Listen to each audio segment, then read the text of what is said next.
यह है आशिक परिंदा वेस्टर्न पेरोटिया, जो अपनी महबूबा को फंसाने के लिए बहुत जत्न करता है, क्योंकि उसकी महबूबा गोरी है और इतनी नखरे वाली है कि आसानी से अपने काले पार्टनर को देल नहीं देने वाली।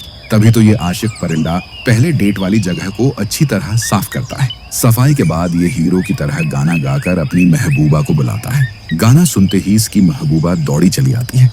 महबूबा को देखते साथ ये परिंदा शानदार डांस करने लगता है। डांस देखकर आखिर महबूबा मान ही जाती है। फिर दोनों गोचम गो करते हैं और नई फैमिली की शुरुआत हो जाती है।